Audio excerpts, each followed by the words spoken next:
Hello and welcome to another episode of Tribunal of the Grid, where we talk about all things Power Rangers, including the actors that play them. My name is Brandon. My name is Lena. And my name is Will. And today we will be talking about Boom Boonger again. Over it. I know. But at the same time, like, they did just do their conference. And I'm like, you know what? Y'all did just do that. And I did mention last time that, we should probably cover it. So, yes, I suppose. Yeah. Yeah. It's not that. We'll get to that in a bit. And then also we will be talking about couples that we wish happened, instead of the ones that did, couples that we wish happened. Valentine's Day just passed, and we're just like, instead of talking about the couples that we got, let's talk about the ones we didn't get, because there's plenty of couples in Power Rangers that probably should have been the couple of the season and wasn't. So and we already know that there's so many like couples that like they try to insinuate could be in the couple and then completely went the opposite direction. I'm like, y'all be acting like they didn't have feelings for each other anymore. Like, I'm genuinely confused, but whatever. At least we can talk about it. Exactly, because my whole thing is, I'm just like, first of all, don't try to play in our faces. Like, we are sitting here rooting for these people, and you, instead of giving us what we want, you give us what we didn't want. And it's like, oh my God. What? Like, absolutely what we didn't want. It's giving like, okay, if you guys watch The Walking Dead, you would know what I'm talking about. When they decided to compare, like when they decided to hook up Rick and Michonne together, was the weirdest fucking couple ever. Excuse my French. Till this day, it is the weirdest couple ever.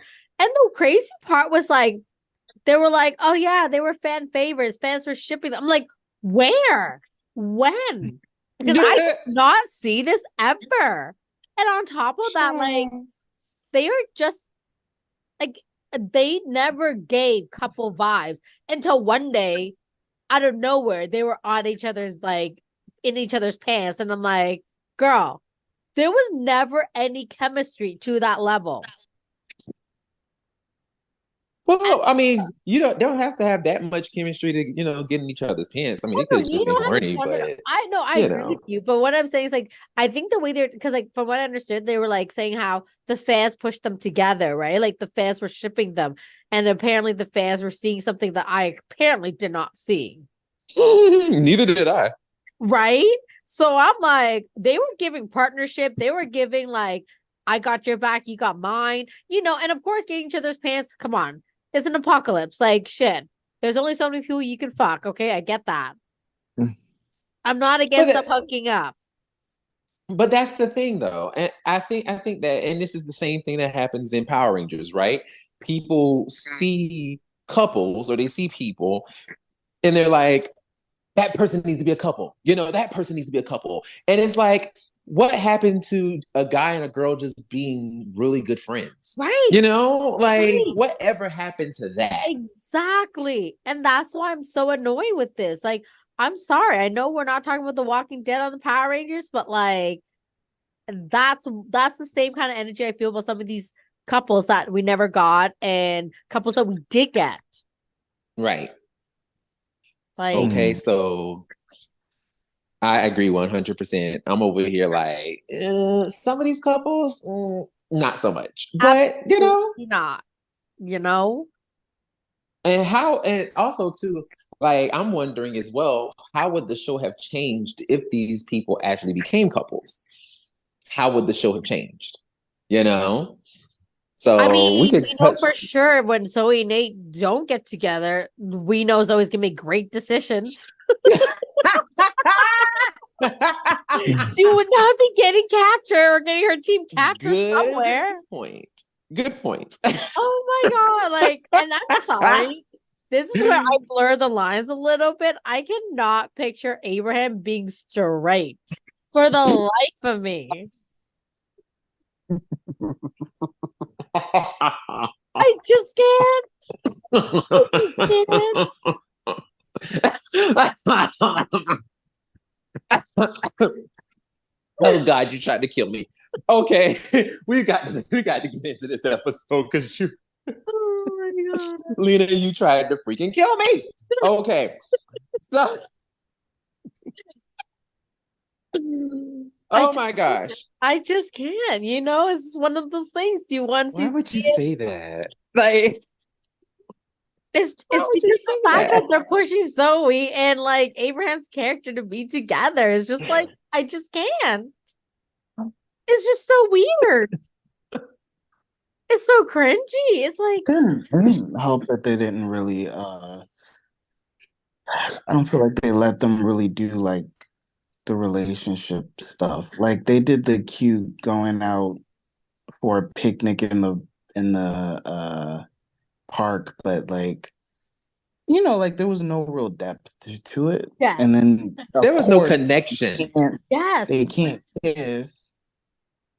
Ugh, There was no connection There was between them two. Let's nothing. just be honest. Yeah, Like, there was it was nothing. given very much like, let's just push these two together just because we want a romantic relationship. But why? Like, that's Like- kind of what it felt like. Poor girl. She was literally the only girl on the team, and she has to be in a relationship. Right. And my thing is, it's like you already have Blue. He had his ex that he was fighting, which I thought was a very good idea. Like, Right? I mean, let's just be clear. I stand Roxy being evil and him Yep. sitting here trying to fight his ex-girlfriend and trying to save her life. Like that was such a great storyline. I was just about to say, wait, are they technically exes since they never actually officially broke up? Well, they Who's gonna call me? yeah, I mean, the rules were technically like they can't really be together. So I guess they never really worked together, Oh, but they worked together, but not really. Like, I don't know how the heck you would try to explain that relationship, but right? Because like when you really like, think of what they worked together, then she became evil, and then that well, was they it. couldn't be together, remember? Like they were together, but they weren't.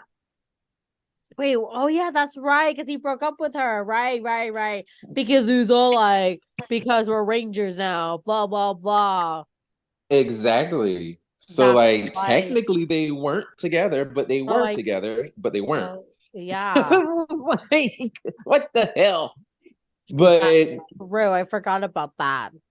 yeah, so it's just like, but even then, still, like, I thought that was actually a really good plot line because it's like, you got this whole thing of, you know, the guy trying to get the girl back because he realized, you know what? Yeah, I fucked up. Like, I probably should have I mean, tried to make this work. A little too late. He realized it was like life and death, basically. Like he only realized that once she became evil. It wasn't like he acknowledged it right then and there. He obviously broke up with her at some point. Well, yeah, right. It wasn't until like she became the villain of the villain of the season that he actually was like, "Oh He was man, like, I "Oh kind my of want you God." back now." No, it's probably because she like extremely like accentuate from like being okay to being extremely hot because she's badass. I mean, it's Liana, like- so he's like like, Liana is just Damn. Liana is bad. Like she's pretty bad. She is. I'm like, go ahead, girl. And then she did her own stunts too. Go ahead. I Tens. know, Love right? it. I'm actually still kind of like cheese that she didn't get to become the next Hawk girl, or was it Hawkeye girl? Mhm. You know what I'm saying? Like, Hawkeye. Oh yeah, ah, Hawk I'm so girl. cheese. No, I don't- what was it? Hawkeye. Yeah. Oh, wasn't it Hawk? Yeah, Hawkeye. Yeah, I would say Hawk Girl, but that's a completely different character. wow. And different franchise. That's right. Kate Bishop, right? Kate Bishop, Mhm. that's her name, right? Like, don't get me wrong, I Yes. did like what's her name now? She's the singer. The one that they end up choosing. I did like her, but at the same time, I was like, I kind of wish it was Liana.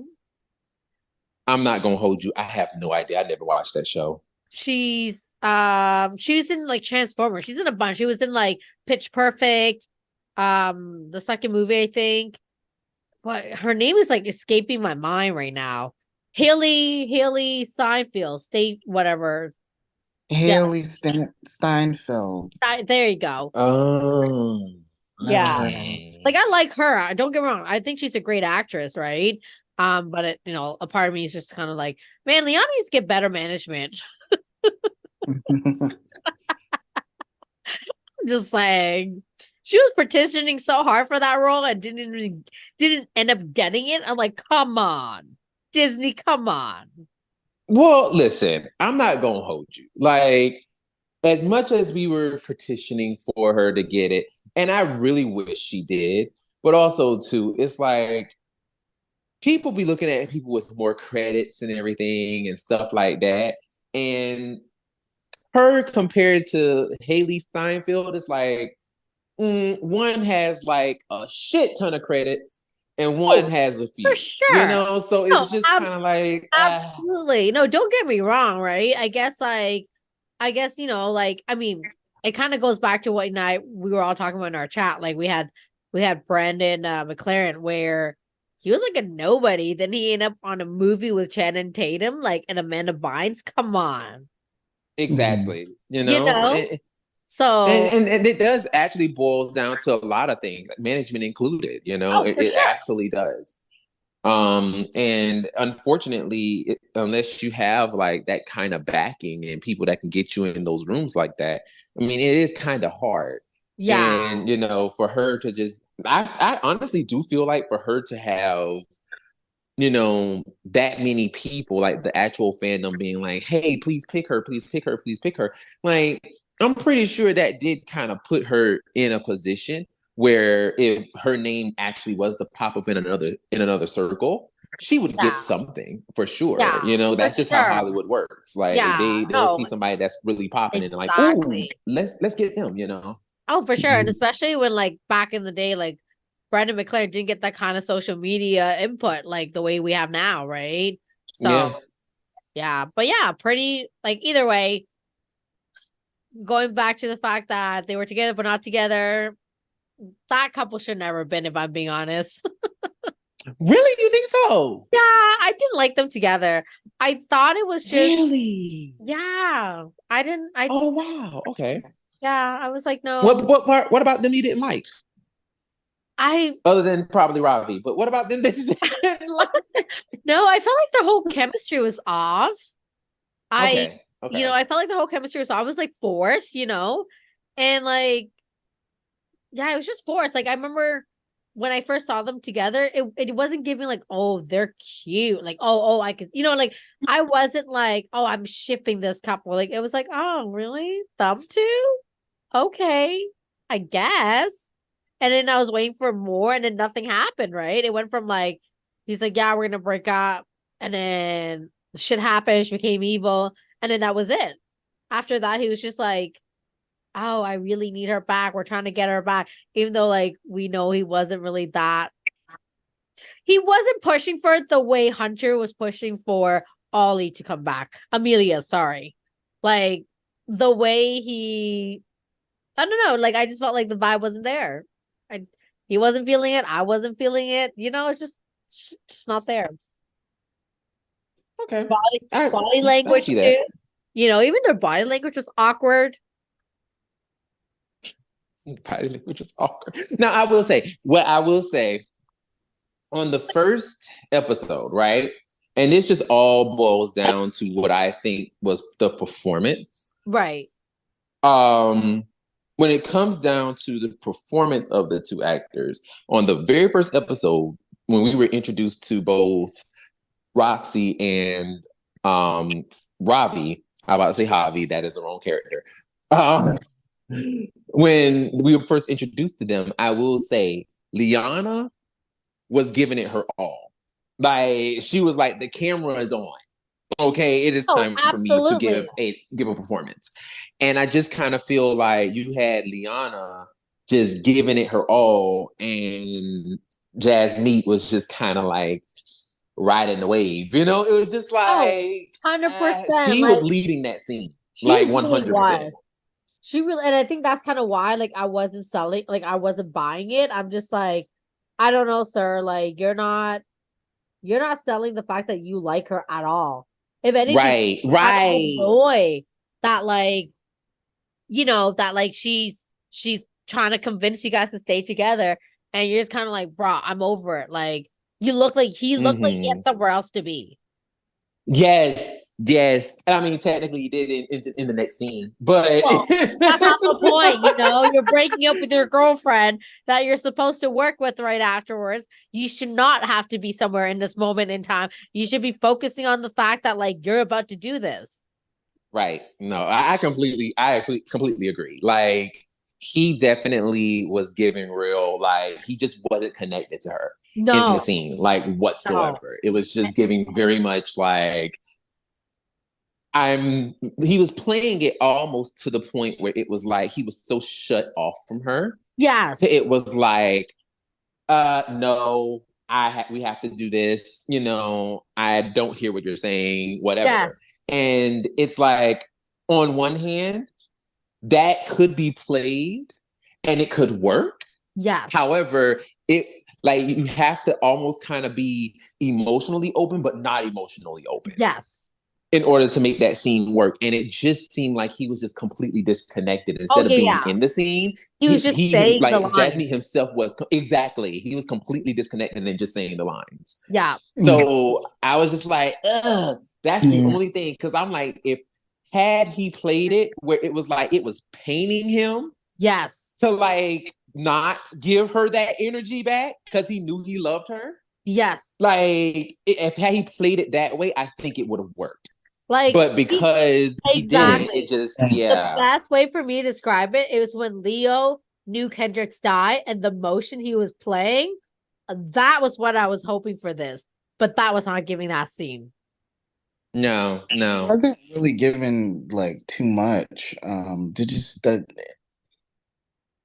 he was so bland in how he played like the flashbacks of, oh, we can't be together because we're we're part of Grid Battle Force, which, like, I think it would have been cool if, even though there's that rule, they still stay together.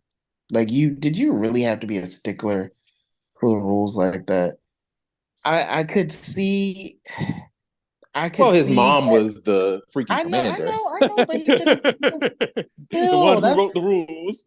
still, he was in love with that girl. Well, Yeah, at least yeah. that was what was written on paper. It didn't really. Damn. But Ouch. but At least that was what was on paper. I feel like they could have. I'm trying to figure out how to say this. Um, I feel like them writing it that way, that he's a stickler for the rules, it could have been more interesting if it was played differently and if he was given the opportunity to play it differently. But at the same time, also, I think it would have been cool if he would have just tried to keep his relationship going, and then his mom could have found out about it. But I guess it really would, like, we really wouldn't have seen it play out until the second season. But I don't think that the real Roxy was still working for Grid Battle Force. So I don't know. Yeah, because like even when we seen the actual real Roxy come back, I mean, let's be very clear, they did not seem like they were together. Like, even though they Right, were they supposed to be together at that point, they still right, didn't seem like they were together right, and we didn't really get too many. We didn't see too much of real Roxy at at all. all. Yeah. Yeah, so like that's yeah, that uh Yeah, no, that's the thing that really irritates me the most too. It's just like we had that one episode where he goes ape shit, no pun intended, and completely overheats. And that was the same episode where Roxy accused him of cheating, which I'm like, if had they were given the liberties to actually go there, it could have been a really good episode. But they really tried to make it seem like the way the moral, because you know they have to put morals on shit all the time. The moral of this episode was so trash that I was like, who was it? Y'all are gaslighting. Who was it? Who was it? The moral of the episode was try not to basically make sure you have all of the information before making an assumption, basically. And to me, in this instance, in this episode, it was so gaslighty to me, because it's like, how would you feel if your partner literally is getting messages from a random woman and they refuse to tell you what the heck is going on? That is the part that is like, what the fuck? I totally understand the message of what they're trying to give. And if had they played it in a way to where Roxy blew up on Ravi without getting all the facts, that would have been different. But the fact that she literally asked him in a calm voice, like she asked him very nicely, hey, who is this person? And literally, he blows up on her. He acts guilty. So it's like, if this woman was, just a random woman who had a painting and was just trying to contact him, why didn't he just go ahead and answer her question? It was simple. It was just, had he just been honest, open and honest, and went ahead and answered her question the first time, she would have had no reason to think that he was cheating on her. Point blank. Like, the whole episode was so gaslighty, and it was written to make Roxy look like the villain in the episode, to make her look like the bad person. Like, she's just completely overreacting. And I'm like, no, because if had it happened to me, I would have reacted the same way Roxy did. I would have done the exact same thing. I'm like, oh, this episode is gaslighting as hell. I'm like, it's obvious a man probably wrote this. Like, I need to figure out who wrote this episode, actually, because I'm pretty sure it was a man that wrote this, because it was just like, what the fuck? Like, like, that episode was terrible. Let's see here. So, story by Becca Barnes and Alwyn Dell. Okay. Teleplay, John Hartman. So yes, men wrote this episode. It makes perfect sense that men wrote this episode. It makes sense. It makes perfect sense, because this was written from the point of view of a man. It's giving very much like, oh boy, women and their hormones, they're overreacting. Oh, child, I don't like that. Oh. But anyway, enough about that, right? But no, aside from the couple that was, because they clearly were the couple of that season, honestly, I don't really, Beast Morphers, to me, I would have been fine if no one actually was a couple in that season. Like, if they had no couples whatsoever and everybody was just cool, I'd have been fine with that. Kind of like giving like Lightspeed Rescue, even though technically speaking, like, I mean, they did kind of have a couple, Kelsey and the astronaut girl. They were technically a couple. Well, they weren't a couple, but we all know they were a damn couple. They definitely were a couple, but I mean, the show didn't allow them to be a couple at this time. But yeah, aside from them, like, there were no actual official couples. So I would have been happy if Beast Morphers didn't have any couples in it, because like that season didn't need it, But Lightspeed Rescue, you had I really do wish that Kelsey did like actually be official with that girl, and then also Carter and Ryan, because you can't tell me Carter and Ryan weren't like secretly like hanging out in the back and going off on like little quote unquote solo missions. Like, come on, like, because I'm telling you, the way Carter was hiding in the corner while Ryan was staring at himself in the mirror shirtless. I'm like, Mhm. you little freak, sitting here being a voyeur on that man. Like, not you sitting here being a voyeur, Carter. But who else? Like, what other couples from other seasons that you would be like, I wish they were a couple? Well, you and I have the same one. Well, I mean, Adam and Tom. you can't tell me they're not a couple. Like, In they're my a head, couple. they are definitely. I just wish that it was official. Right.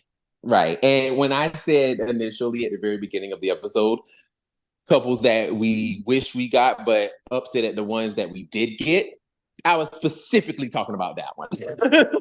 Like, I was specifically. I was so upset in Turbo when we had this is the wait and see episode, and there was I think it was Adam and Justin out at the park, and then they look at these two girls, and I'm like, why are you looking at another woman when you have one, Adam? I was so mad. Period. Period. Sitting here looking at this other woman, knowing you got Tanya over there in the corner. Don't do this. Don't do this.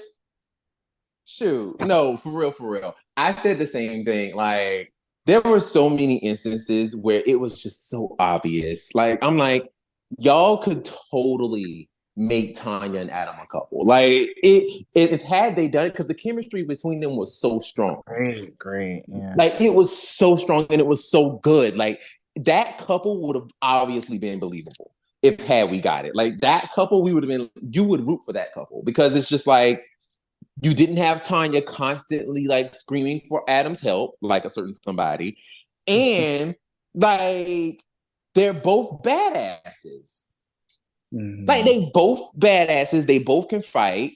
Like, they were the couple. And also in like just their scenes by themselves. Like, for example, like one of my favorite moments with them together was at the very end of A Song Yellow. Oh wait, Song Sung Yellow. Is that the name of it? I think that's the name of the episode. Anyway, where at the very end, Tanya turns down the record deal. And she tells the other Rangers, like, I'd rather be with you guys and stuff like that.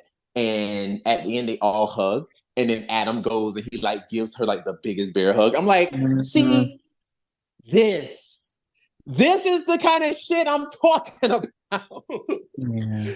Like, they would have made the perfect couple. That seemed like that was an ad lib. Oh, for sure. For sure. For sure. That was totally an ad lib. Like, it was supposed to be a moment where they kind of just were supposed to probably just all just like hug her all at the same time. But Adam came in there and was like, nah, I'm gonna go ahead and give her like a big bear hug. And it's like, yes.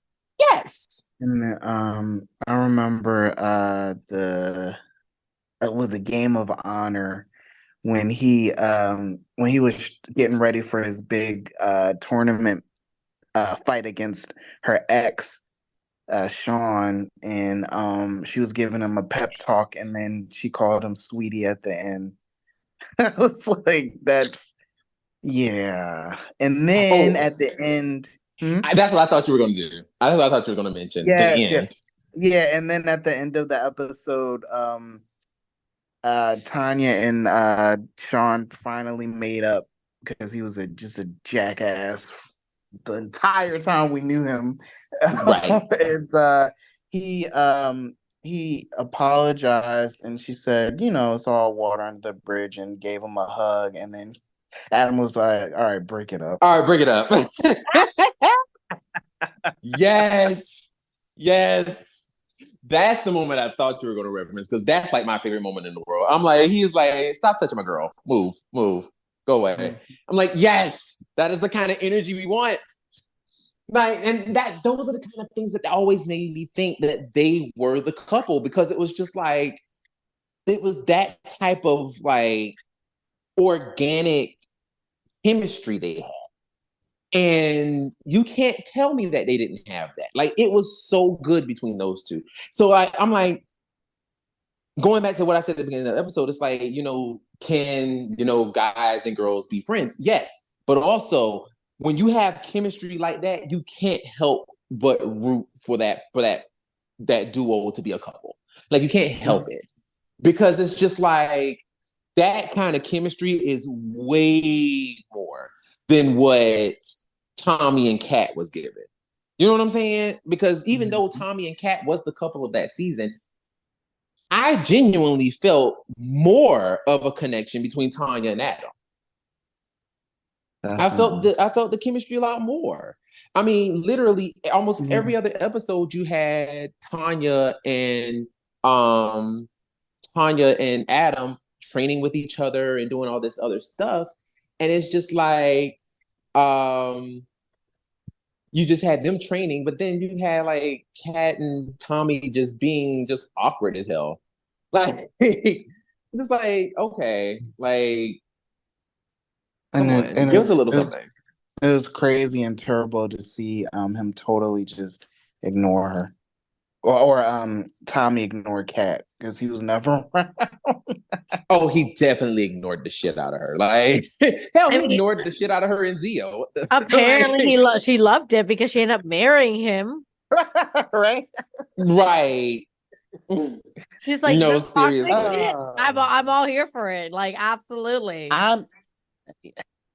In my head, they were broken up in Once and Always, and they're just like co-parenting. Honestly, really? In my head, they've been broken up, but no, they were definitely together in Once and Always. Yeah, I did not get that they were broken up at all. Yeah, I didn't get that vibe because remember she was like, "Oh, Tommy," and she was like, "Look what happened to you." Exactly. Look what happened to I'm just like, that's the father of her child. Listen, no, okay, so. Because, baby, I'm trying to tell you, if y'all separated and, like, even though that's the father of your child, if we separated, I ain't gonna give a shit. Like, oh, I agree. You turn into a miniaturized toy? Oh, too bad. Oh, okay. Right? All right. Because you have to remember, at the end of the day, when people are not together, they're not together for a reason. And some people get nasty when you're not together. Like, so it was like, no, they definitely were together. I can see Tom being real petty. Facts. Like, no, like they were together. 100% they were together. And I mean, like, case in point, like that scene where literally, like, when Billy and Zach literally lets her know, like, immediately when she first arrives to the command center. Yeah. Like, it was like her heart just dropped when she found out that Tom was captured. It was just like, oh God. Like, like, oh God, not again. I'm kidding. But no, like, it was giving real, like, oh no. Like, she was all like, but it's true. She's about to have a freaking meltdown. Tommy literally be captured like all the freaking time. All the time. All the time. It's giving real cat. You should be used to this by now. Like, girl. And that's probably why her reaction was exactly what it was. It was like, oh no. Like, oh no. Oh no. That was the vibe I was getting from her. She was definitely like, oh no, not again. Not again. But yeah, like, I mean, but that's the thing. I wish we didn't get that couple. I really wish we didn't. I really wish we did not get that couple. Because my whole thing is, I'm like, honestly, I say this because, and not because I'm like a Tom Burley stan. I'm really not. But to me, the more organic couple was Tommy and Kimberly. They were the more believable couple. So I understand a lot of fans being like, oh, well, I actually like, Tommy and Kimberly more than I like Tommy and Kat. Completely understandable. I get it. Yeah. Totally understandable. But like the Tommy and Kat ship, it was so forced. And it was only forced there because obviously they just wanted Tommy to have somebody to be in a relationship with. But we didn't need it. Like we genuinely didn't need it because the show was going on just fine.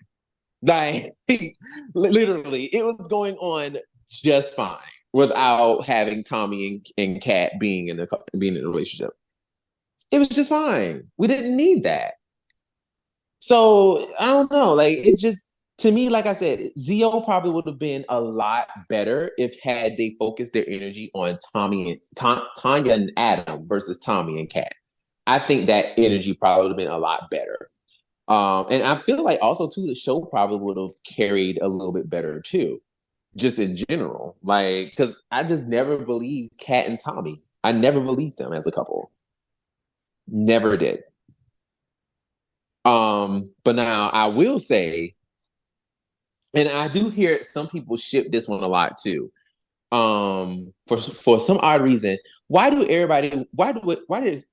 not everybody, but why are there some fans out there that really are trying to ship Aisha with Rocky?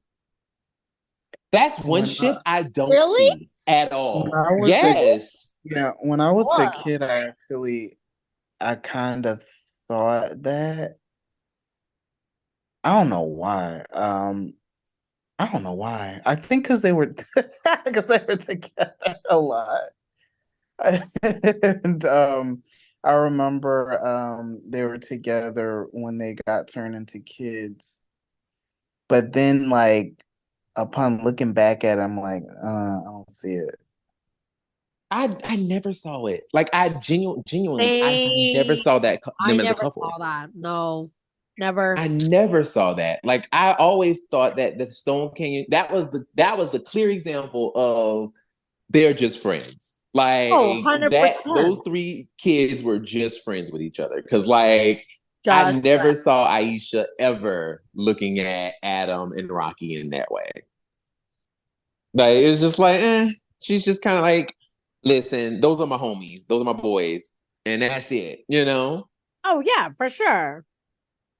That is so Yeah. weird that they thought that though. Ew.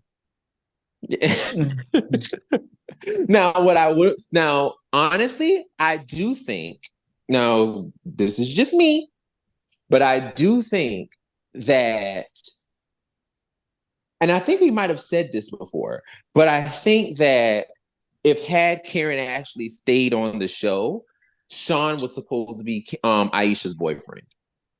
Oh, I guess they would have given her Tanya's stories. Hmm. I think that that was what was originally supposed to happen, in my humble opinion. And I only say this because both women are singers, and also we were introduced to Veronica in season 3. Yeah. Remember? Because Aisha wanted to be a part of the Angel Grove, whatever, sorority sisters, whatever the hell that thing was. And Veronica was over it, but she was only picking girls that were rich. And apparently Aisha's family wasn't rich enough. So she was discriminating against them. And that was the first time that Aisha met Veronica. But then literally in Zio, Tanya met Veronica. And Veronica had beef with her. So it was already kind of like, first of all, it just seems like Veronica don't like other black girls. And I'm just like, girl, get a grip and stop playing. Like, don't be that girl. But also at the same time, like, to me, it would have made more sense for Aisha to have that beef and for Aisha to be kind of like ill when she seen Sean with Veronica, because her and Veronica already had beef with each other anyway. You see what I'm saying? So I think personally that storyline was written for Aisha, not for Tanya. It would have been interesting to see how she would have um,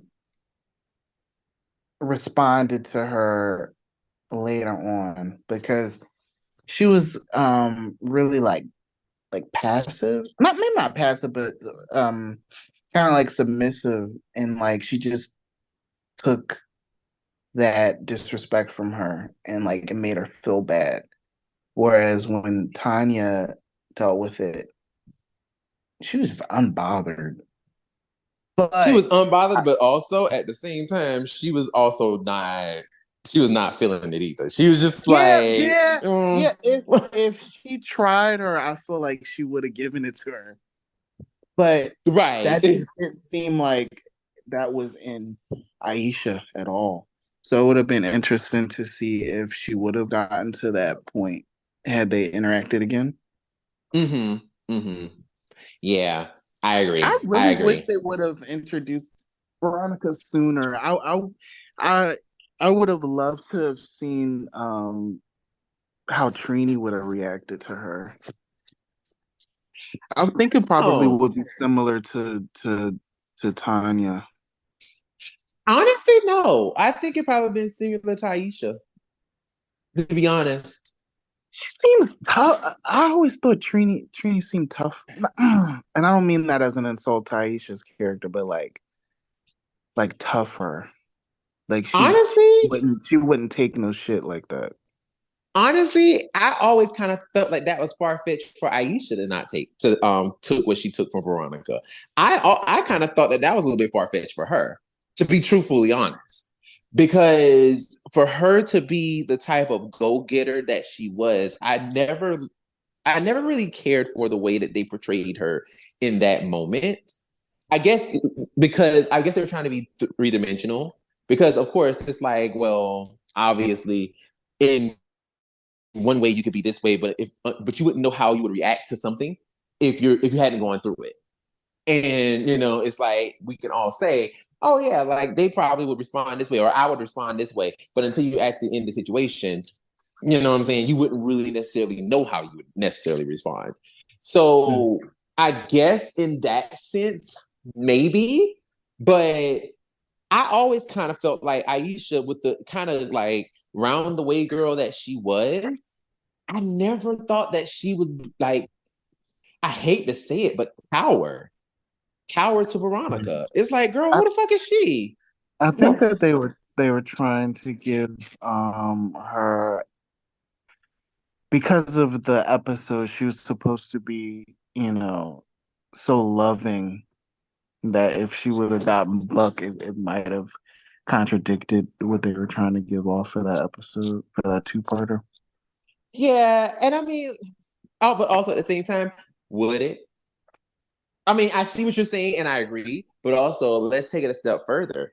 If had they actually did that, I think she probably would have gotten Buck. Like if she would have had not really get Buck, but like give her a little spice, like like kind of like come at her a little bit, like who you talking to? You know what I'm saying? Like kind of like raise her chest at her a little bit, like who the fuck you talking to? And like then she actually talking to her grandmother, and her grandmother, I think it probably would have, I don't think it would have necessarily hurt the episode or hurt the intention of the episode, but also at the same time, like I do kind of feel like they could have played it in a way where it was like she did kind of like be hateful towards her without being under a spell. But of course, they weren't going to do that because, of course, spells are the reasons why these perfect people act evil. But I feel like that would have been a really good situation to actually have her get Buck and be like, and then have her grandmother tell her like, there's a different way that you could have went about that instead of actually fighting hate with hate. You Mm. know, that probably would have been a more deeper, impactful episode. But I mean, still, I understood what they were trying to get to it, and yeah, I think that with what you were saying, it probably would have may have been if they were to keep it that same way that you were talking about, which is the way the episode actually went. It probably would have impacted it a little. It probably would have. The message probably wouldn't have gotten across the way that it should have. I think that it would have been great to see her uh just show some self-respect, because I think that was something that was so cool about Tanya. She stood up for herself in situations, and it would have been cool if in that episode she would have been able to it would have been a like a way of showing self-love because she's not going to let somebody just belittle her like that. Oh, I agree. I agree 100%. Like that probably would have been something that they could have easily played the self-love card and also at the same time do, the whole like, don't fight hate with hate message at the same time because it is doable. You can do it. But, it's one of those things where it's like I feel like, unfortunately, I do kind of feel like this show, especially back then, they were trying to tell more advanced storylines, but trying to still make it a kid's show and trying to basically spell it out to where it's like, we don't want to be too adult, but at the same time, we do want to touch these issues with children. And, I understood what they were trying to do, but also had they just took it just a little step further, it could have made it. I feel like it could have made an even bigger impact than what it did.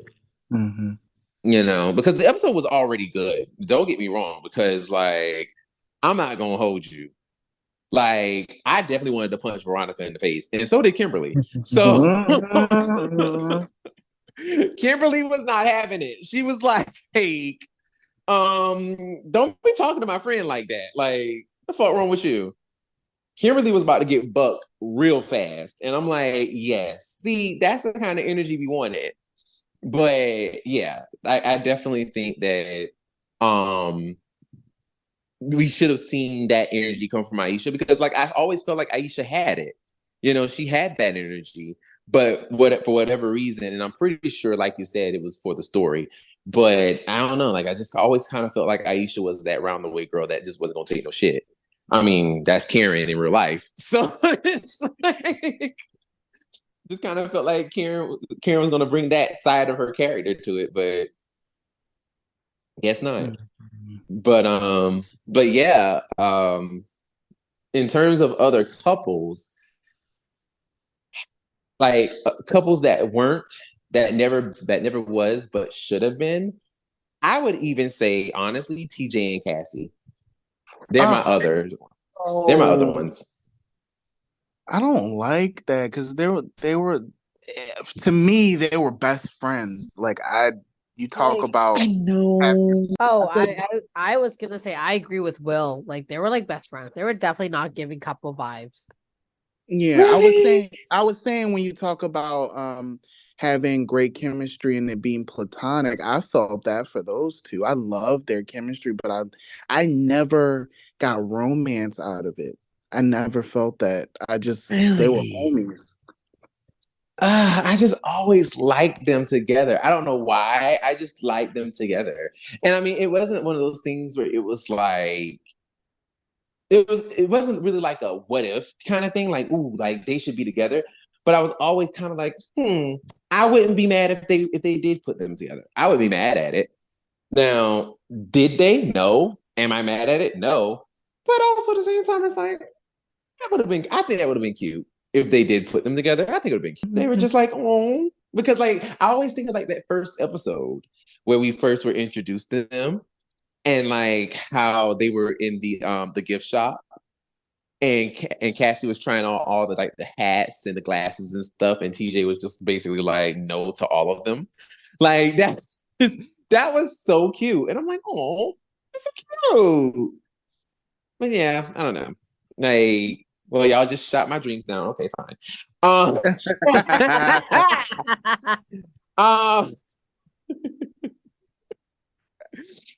Let's see. I know other people. I have seen people online do this one too. People have tried to ship Damon and Corone together.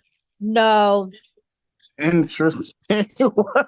I have seen that before. I've seen that one too. Together. Well, maybe not a lot, but a couple of scenes together. But I don't. No, it's a no for me. Like I've seen it too, and I personally never understood it. I still don't understand it. It's a no for me. I don't see them as a couple. I think they're like, Mm-mm. they're friends, and then there's nothing wrong with that. No, no, Mm-mm. I agree. I agree.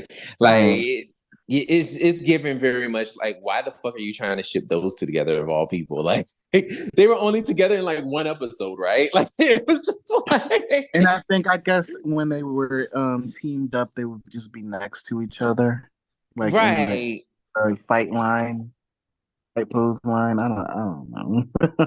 It's like, why? Like, that's no. Like, I, they had that one episode where, Carone was mad that Damon didn't beat the snot out that guy for stealing his idea. Like, they had that one episode, and people were just like, yeah, they need to be a couple. No, they don't. No, they don't. No, they don't. there was Um, what was it? Another one. Tori and Cam, and I don't get that. Oh, I don't get that. no, And the age too. right. Uh, I think for that one, their relationship reminds me of Kat and Billy. I don't know. Mm, Did you ever see that? Like, it seemed like Kat really cared for Billy a lot, yeah. not romantically, but like as friends. That's what I got from those two. I see that. And like honestly, I didn't it's interesting that you say that. I didn't think that until you said it just now. Because I remember the episode where they had was the it was the episode where the Rangers were turning the bricks. And the Mhm. only one it was season 3. And Kat and Billy were the only ones that weren't. And Billy had to go and fight the brick monster by himself, while Kat tried to figure out how to turn the Rangers back from bricks to humans again. And she figured it out that it was pollution that could break the bricks down. In that episode, she did kind of seem, I can see where you're going with it, because I felt like Kat, and please, people do not hate me, do not hate me for saying this, but Kat kind of became a Trini, so to speak, because it seemed like she was following everything that Billy was saying, and she was able to hang with him in terms of like intellect. Mhm. So like already I felt like that was something that they were trying to explore with her, I guess, to try to like show off her character, to try to show that like, oh, Kat is also really smart too, on top of being like pretty much everything else under the fucking sun. Like she's also really smart, So it's like, oh, so she's not some dumb blonde. So that's kind of what it was given. Because you even saw a piece of that in Once and Always too, because she came up with the idea of using the giant magnet to trap the monsters. So, with the help of Billy leading, having that conversation, she kind of came up with that solution. So it was rare that they did it, but they kind of showed like Kat and Billy kind of like being on the same wavelength. So I can see what you're saying about that. But you think that Tori had that same thing with Cam? Yeah. He seemed I think he was or she was his favorite member of the team because she was the most smart. And and yeah, like I love their chemistry and I loved how she really like seemed to have like respect for him. Mm. I liked seeing them together in the scenes that we got from those two. Okay. If there were any other characters in the show that I wish were together but weren't, aside from all of the gay ships that I be doing all the time, because I swear I be making gay ships like all the time. Hello, Zato and Ion. Um, Oh. other than that, like just like for real, like being like, oh, I really wish they were a couple. Um, I don't really think I feel like that about any other Rangers. Um, like yeah, I don't think I really see that with anybody else. I mean, like there is that whole thing that I've heard people try to have that shit with Flynn and Gemma because of that one episode where Oh, Flynn and Gemma work together. I don't. I like just what? Yeah, I remember that, but I don't see it. Me neither. Me neither. But like these are all ships that like people just are like, oh my god, like I want them together, and it's like, but is it that you want them together or But it like what is it also, given? but it also leads to, but why though? Well, I mean, some people just really want these people together because like they seem like one episode where it's like, oh, they're coupled because the episode warrants them to. So automatically people are like, ooh, let them become a couple. It's just I don't know. It's just weird. Like we're always trying to push for couples. We're always trying to push for something, and it's just like, but why? Why can't guys Right. and girls just be friends? Oh, I Mm. agree. I agree with that 100%. I mean, like, I personally think that, yes, like, these are people who are just, most of the time, the characters have no real reason for being together. People just ship them together just because. It's like, oh, yeah, like, let's just put them together. Like, let's just put them together because they look cute together, or because they had that one episode where they had to fight together, or they had to figure something out together. And it's like, but what else is there? Like, did they actually have chemistry with each other? Was it more than once that they had the chemistry? Like, what was it given? And not like Jake and Gia, where Jake was just being fucking creepy. Not that kind of chemistry, because that was definitely one-sided and Jake looked like a serial killer. But like everybody else just kind of seemed like it was organic and it made sense. Um, and with some of those other ones, it just kind of seemed like people just were putting them together just because, like, oh, it's a guy and a girl, so I want to put them together. That's kind of what it's given a lot of times.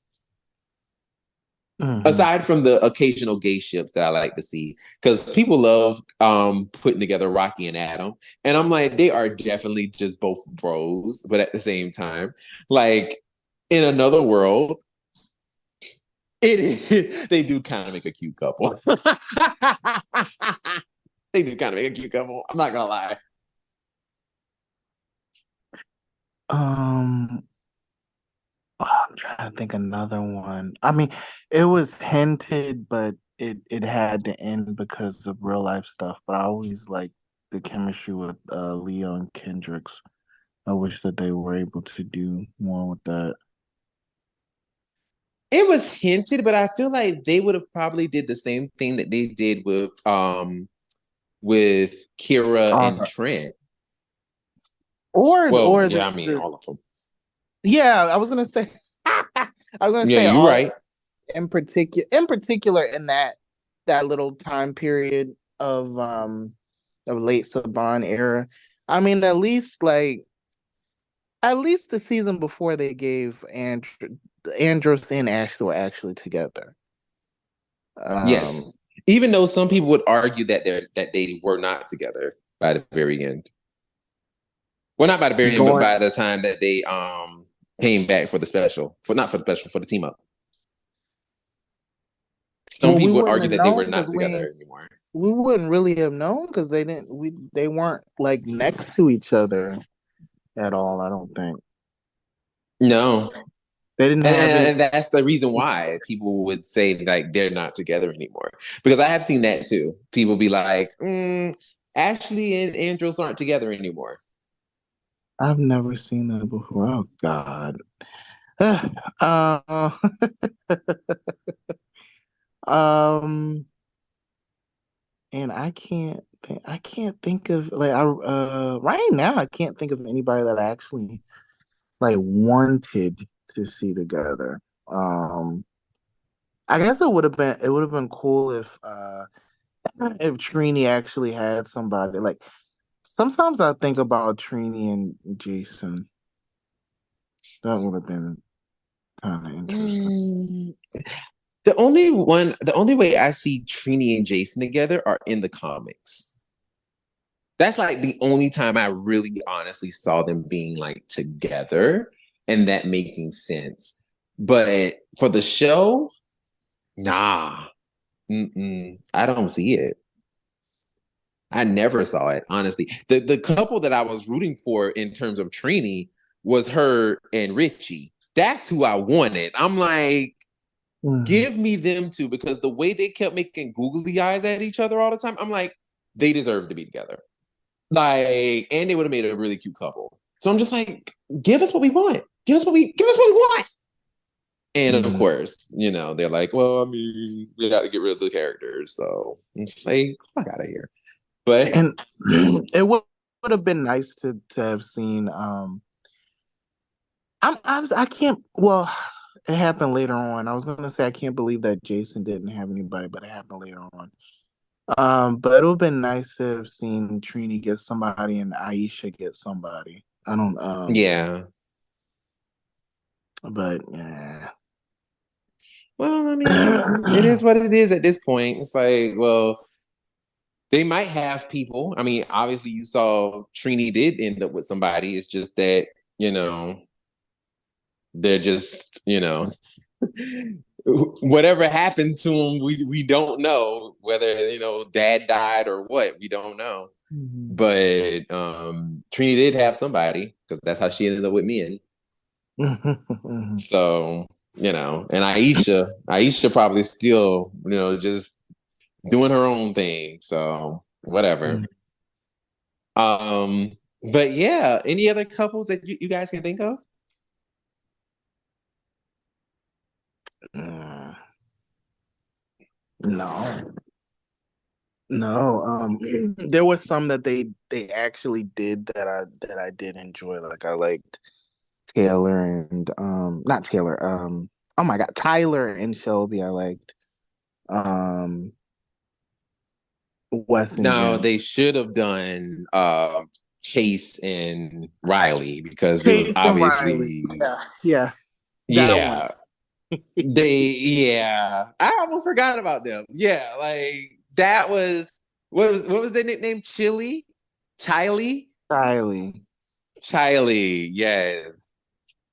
Like that was the couple of that season because the way Riley was constantly up Chase's ass, it was just like, oh gosh, like you could tell Riley had the hots for Chase. He was like, "Ooh, I'm a little small town farm boy, and I'm with the city boy who's a skater. That's my type." Like he was like, "Ooh, I just found my type." Ooh, but yes, that was the cute couple. Well, a cute non-couple. I don't think there was anybody else that from other seasons that I actually shipped together like that. Yeah, I don't think there's anybody else for me. Huh. Well, if you can think of anybody, we can go ahead and say them. And if you guys can think of anybody, like, please also like let us know. Well, But remember we had Blake and Tori that supposed to be a couple, but then ended up not being a couple. I mean, Oh, I don't bring them up mainly because of that fact. Because it's like they definitely were for sure supposed to be a couple. Like that was the intention. Same thing with Kira and Trent. Like they were supposed to be a they just couple. dropped that shit. And they Ugh. dropped it. And I'm like, ew, Disney, that was weird. But also, too, I'm pretty sure that was that whole thing of like, oh, boys don't want to see relationships. Oh yes, but But we were they can see okay it. with Kimberly and Tommy, right? And Yeah, of and course. also in any other kids show, you see Right. relationships, you see kissing. I'm watching X-Men right now, and you literally see Jean and Scott kissing each other. All the Yep. time. Like, All what the are you time. talking about? Like Gene and Scott stayed with their tongues in each other's mouths. Like it was just like it was all the time. Like, come on. Now what I'm wondering is if this new season of X-Men 97, if they're gonna actually have Scott, Jean, and Wolverine in a throuple. That's what I want to see. Well, she's knocked up. She might not be, unless like it's already a thing. I don't know. Oh my God. Whose baby Listen. is it? What if it's Wolverine? Exactly. That's the fun part. Whose baby is it? Because if they play the thruple storyline, oh baby, like, and then find out that it's actually Wolverine's baby and not Scott's. What? Ooh, we love it. That's the kind of drama we need. Because Scott will lose his fucking mind. Scott will lose his mind. I love it. But yeah, I mean, like, these shows have relationships all the time. And it's just that Power Rangers is just so behind the times on a lot of things. Like, it's really behind. And it always was, but they didn't have to keep certain tropes. Like, kind of like, just kind of keep it, kind of like erase some things. And I'm hoping that the new version of the franchise, when they do decide to bring it back, I hope that they do actually decide to break away from some of those things.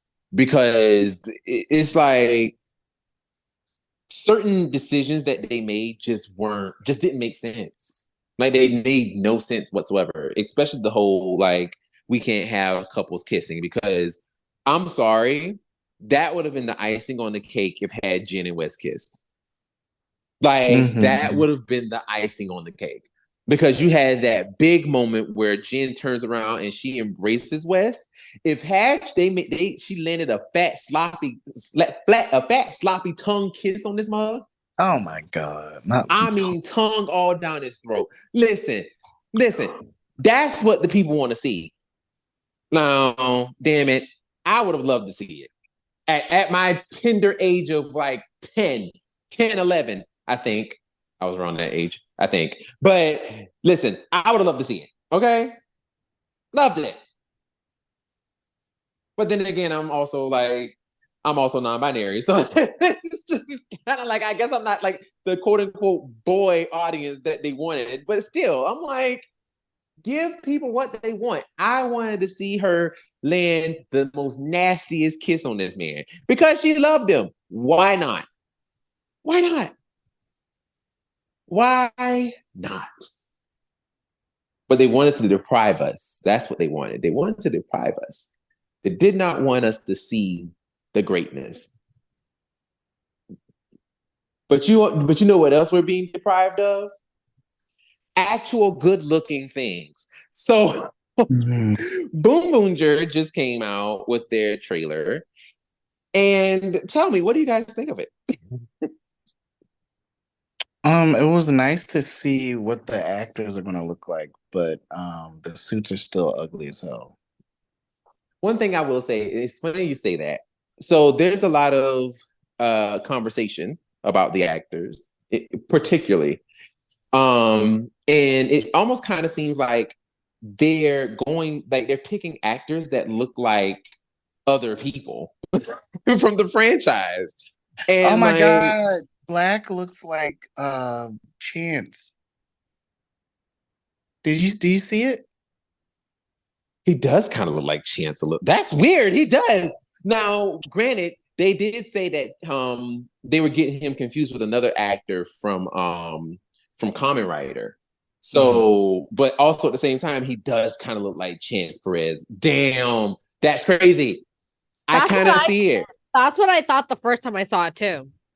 Okay. Dang, that's weird. He does kind of like Chance, and he is the hottest one of the team too, by the way. But it makes sense. It makes sense. It makes perfect sense. But Pink actually looks like the actress that played Pink looks like a previous actress from Real Soldier, Real Soul Pink. So people are putting like side by side pictures of those two, and they actually do look alike. Same hairstyle, same facial features. Like it looks almost like the same girl. So like a lot of people are calling attention to that. Um, Also, I noticed that no one is actually talking about the fact that Orange is a guy.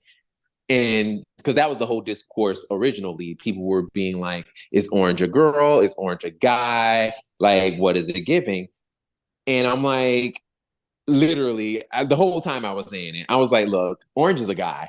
Like, I could tell because, like, this isn't because they were looking at his body movements and like the way he would, like express himself.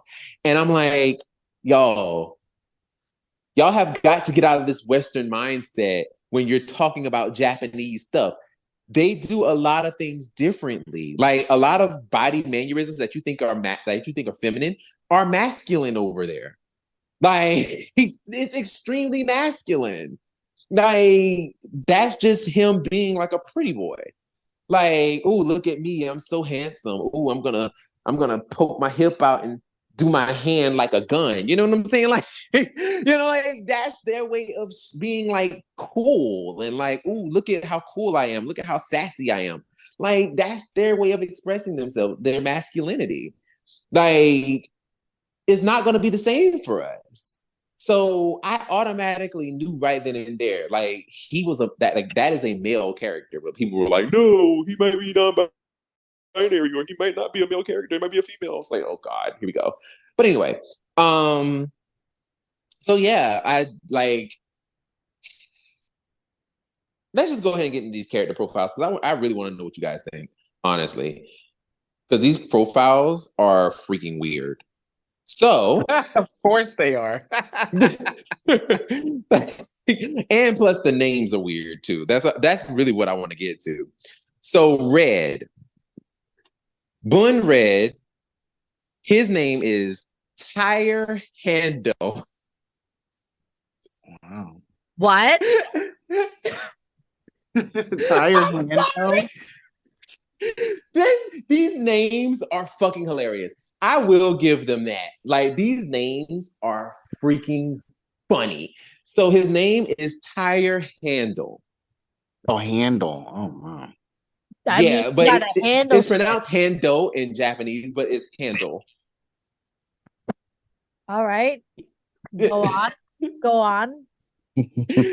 So here's his background. So he has a burning hot heart and is full of passion. No, stop! I want to hear. Burning red heart. Go on. Burning hot heart and is full of passion, but tends to hold it back. He is described as a reliable and trustworthy character. He's a car remodeler and car modder. He loves driving cars as well. Tire is an all-around fighter who loves risks. His catchphrase is, that just makes it more fun when a situation is dire. That's a really long I say that in every episode. Wait, what? What are you saying? Is he about to say that in every episode? I hope not. I really hope not.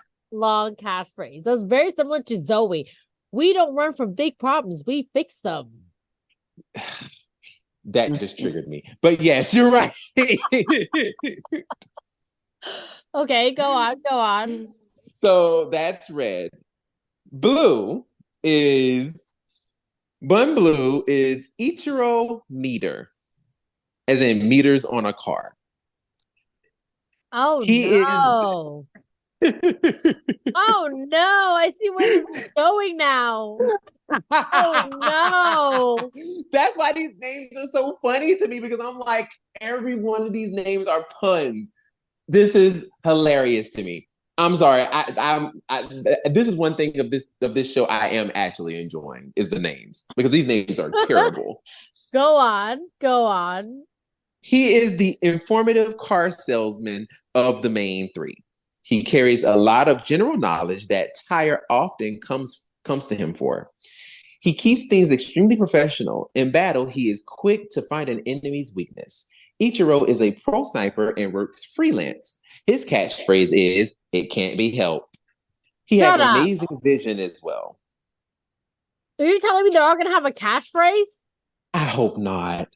Oh my god. Okay, go on. Go on. I can't wait any longer.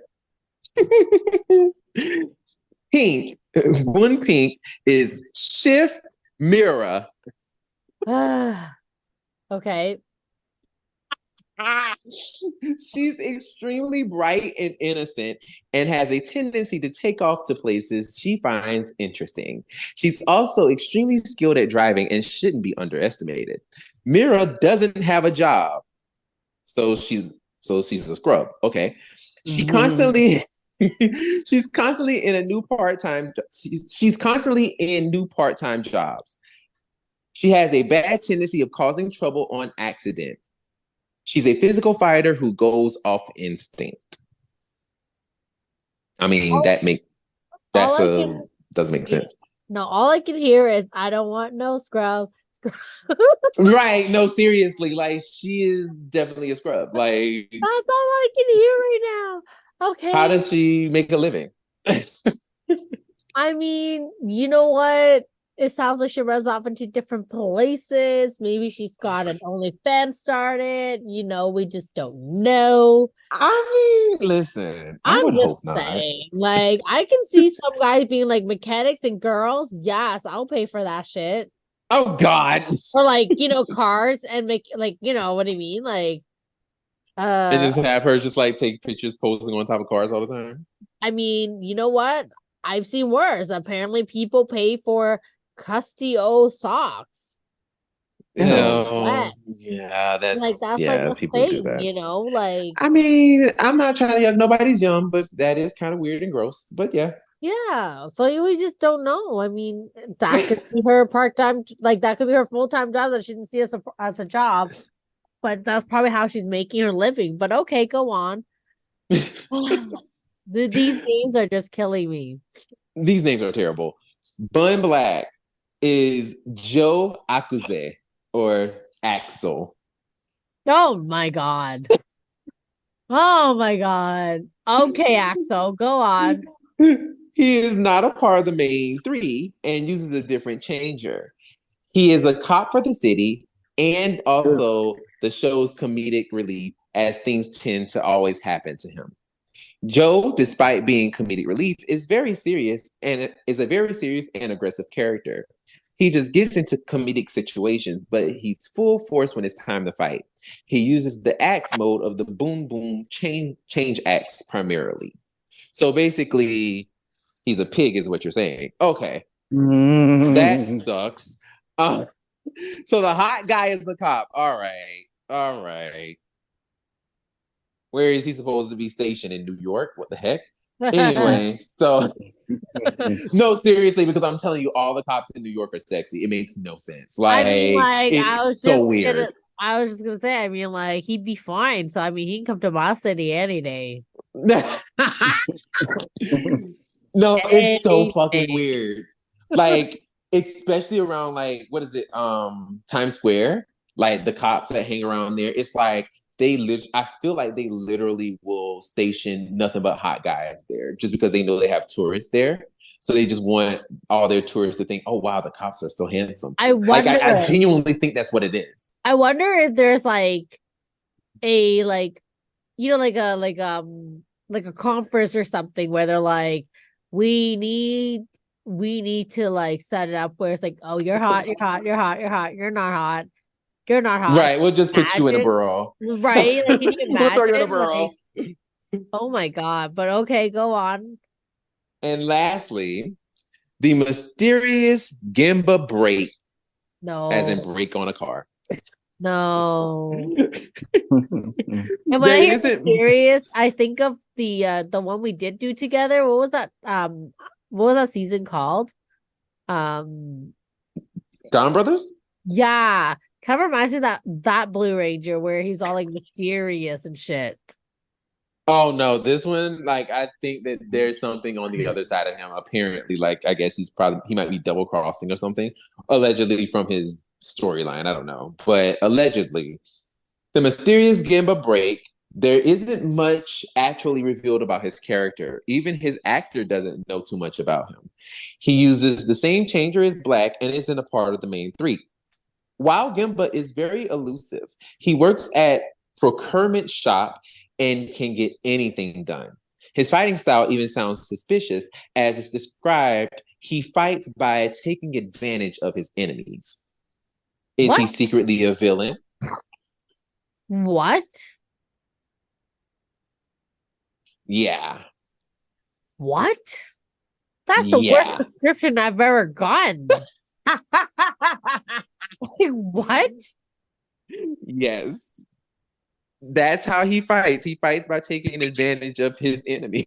What do you mean? What? That doesn't even make sense. Like, what does he do? Tickle them or something? Like, Like, what? and then Like, the what fact do that you they're like, his fighting sounds suspicious. Like, what do you mean suspicious? like? What do you mean? He like stalks them by hanging it, by hiding in the Like, bushes or something? Like, all you need is a TikTok sound. what? Don't be suspicious. Don't be suspicious. Like, what is happening right now? Like, is he a creep? Like, I'm so Ah, confused. I'm so confused. The not like no, no. So we saw Yeah, the trailer and everything about it is still ugly. It is even uglier in motion. Like I didn't think it could get uglier in motion, but it was horrendous. yeah. It like they don't look good. Like the suits do not translate well. The helmets are still ugly as fuck. I'm The still trying to villains, I figure thought. out how they're seeing through that helmet, but whatever. No, seriously. I mean, I'm not gonna hold you. Like, I thought it was gonna be another situation with like Tokuger, where the suits look bad, but the villains look amazing. Because that season, that's where we got Madame Noir, aka what was Boy, Amelia's mom name? Boy Queen. There we go. Santora. Um Santora. Yes. That's where we got her from that season. And all the villains from that season look absolutely fucking amazing. So I just knew, I was like, oh, this season is gonna have like all the villains are gonna look so fucking good. And like And do they they? don't look that good either. Like Okay, because I was gonna say I didn't like them. Oh my god, what me was up with those neither. shoes for the Rangers? I thought that the boots were probably the cutest thing on those No, they were They giving remind- like. So do you guys know Austin McBroom? No. Who? So is this like stupid YouTuber, right? I'll just send you the photo. Anyways, it kind of reminds me of his shoes. It's so ugly. Yeah, They I mean, remind me like, of the Jungle Fury sneakers. yes, and honestly, like, that's what I saw too. And I'm like, the only thing that throws me off on them, if they were to take away those stupid wheels on the side of their boots, I would be okay with them. But like the wheels is what throw me off. But I don't mind the boots, honestly. Like it's everything else that I mind. Like especially those freaking helmets. Those helmets are ugly. But like everything else, I'm just kind of like, whatever. Like, but the boots I actually like. I think this season heavy on the boots because like that female villain, that one pink boot and one white boot, eats. I'm sorry, it eats. I'm like, oh, and she's wearing thigh high boots. Give them here. I love it. I love it. Like she's the only villain. She's the only thing out of the entire show that made me go, oh, I actually like this. Granted, her design sucks, but those boots, they eat. Like hands down, like that, those are my favorite. That male villain, don't care for. Apparently, that tiny car is supposed to be a baby. Don't care for that either. Like it's just like, ew, this is. And apparently, those that like the villains this time around are supposed to be like, I guess, from what I've read or from what people were saying, I guess they're supposed to be reminiscent to like Team Rocket or maybe have like a comparison between Team Rocket from Pokemon. Mm-hmm. or maybe it was just somebody just making like that kind of like, that kind of comparison. But I was like, now listen, if that is the case where they are kind of modeled after Team Rocket, that would be interesting to like see the Rangers constantly always like beat them up and have this like send them flying away, and then you see like three little twinkles in the sky as they fly away. That would be funny as hell. But for the most part, I'm just like, if it's not given that kind of slapstick humor, I don't want it. Like, I don't want it. Like they just look so. The villains don't look good to me. Like they just don't. They don't look good. I'm not interested. I'm really not interested. Um, like honestly, everything about this show with this trailer, other than the little Grand Prix situation that they had going on, other than that, it just wasn't given. What did y'all think? Like, is it a chop or or are y'all like interested? It sounds like it's a chop coming from y'all. Absolutely not. It's a chop for me. Yeah. I mean, like, I'm willing to watch the first episode at least to see what the vibe is, but just aesthetically, it is not pleasing. See the vibe. I mean, like, I feel like aesthetically, it's already like, it's a no for me. Yeah, no, I agree. Like, it's just not.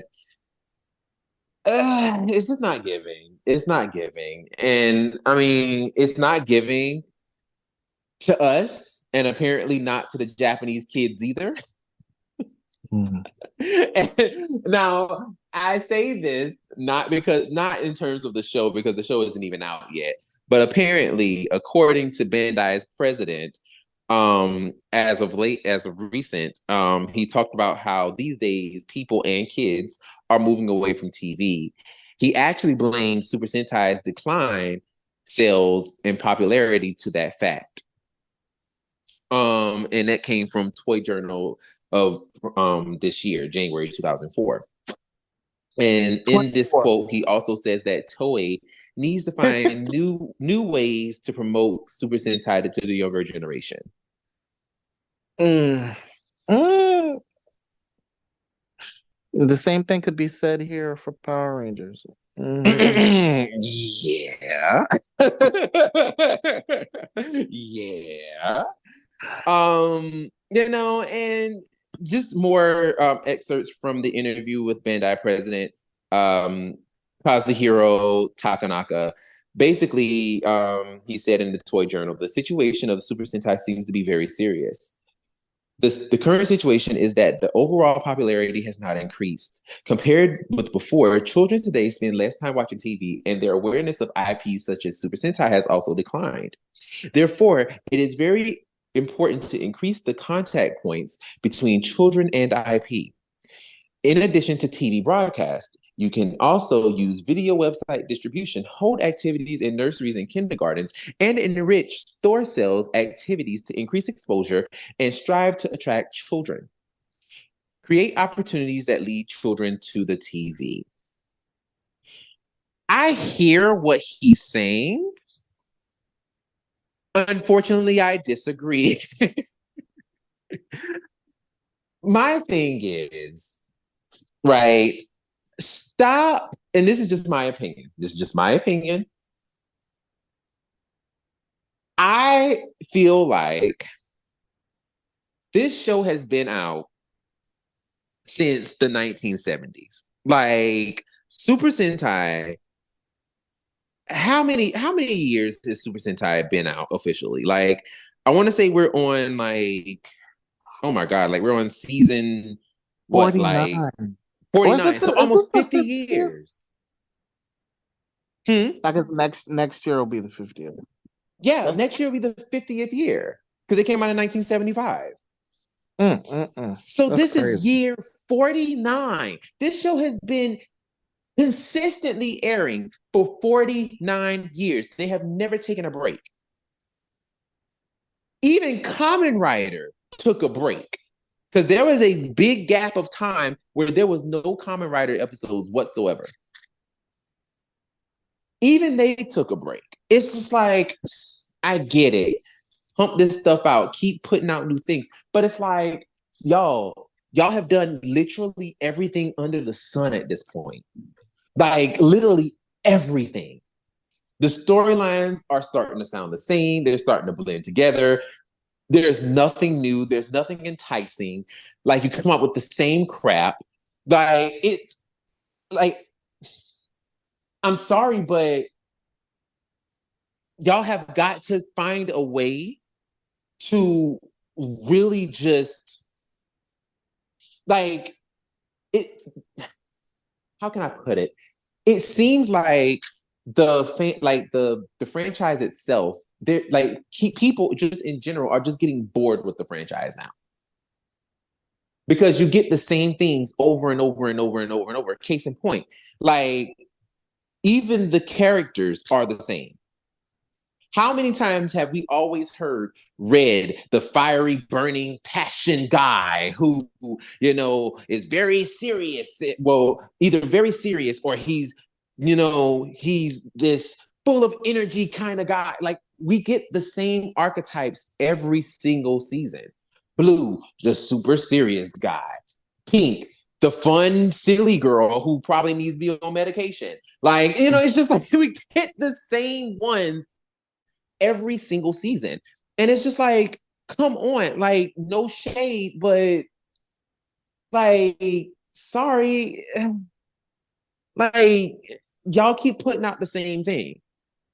So, of course, people are going to have fatigue. And it's just like, unless you do something a little bit different, like actually like do something out of the box different, like, and not just like with the themes or like with in terms of like the way it looks or the theme and stuff like that.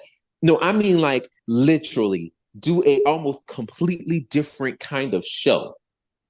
Unless you do that, that's the only thing that's going to spark like a new interest. Almost kind of like how we're always talking about Power Rangers. Like, do something different, do something new. I feel like Super Sentai needs to do the exact same thing because they're stuck in this revolving door of just putting out the same stuff over and over and over and over and over and over and over. And it's just like I personally feel like that's the issue. It has nothing to do with like, oh, distribution and kids not watching TV. Kids will watch whatever they want to watch. Like kids will watch TV, but you have to bring them there. You have to give them something that they want to watch.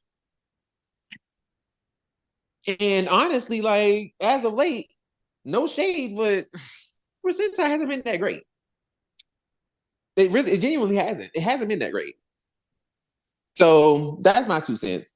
Like, what do y'all think? Like, do you think that Super Sentai is having that same issue that Power Rangers is having? Like, what do you think? I mean, the way that I can't really talk about the quality because the only thing that I've watched was Don Brothers, and I watched like half of that. Fair. I know, like aesthetically, I don't like the way that the suits look. I don't like the way the mecha looks. Some of the special effects are janky, so I think they need they need like a revamp. Yeah. Maybe, Yeah. maybe like clean house creatively and get new people on board. I don't know if they do that or not. I mean, they do like to revolve around and like keep it fresh in terms of like the production staff and things of that nature. They do that a lot, which I do find very interesting. And I wish that Power Rangers did that. But we like to keep things in house and keep the same people over and over and over. So it's just like, okay, that's why things just kind of seem like they're not changing or getting any better. Because I still say, for the life of me, Eddie Gazillion was like the saving grace of Power Rangers RPM. Like, because they got him, because if they would have gotten anybody else from like the original staff, and this is no shade to Judd Lynn or what's that lady's name? Oh gosh, what is her name? Huh? Jackie? Yes, Jackie Marchland. You know, any of those people, any of the people that we love. Like, granted, don't get me wrong, love them down, right? But if Harry were able to like swap out those people and just had fresh eyes almost every other season, how much would Power Rangers have benefited from that? You know what I'm saying? Like having that fresh eye, having that fresh take, you know, seeing how, oh, this show could actually have been done a little bit differently.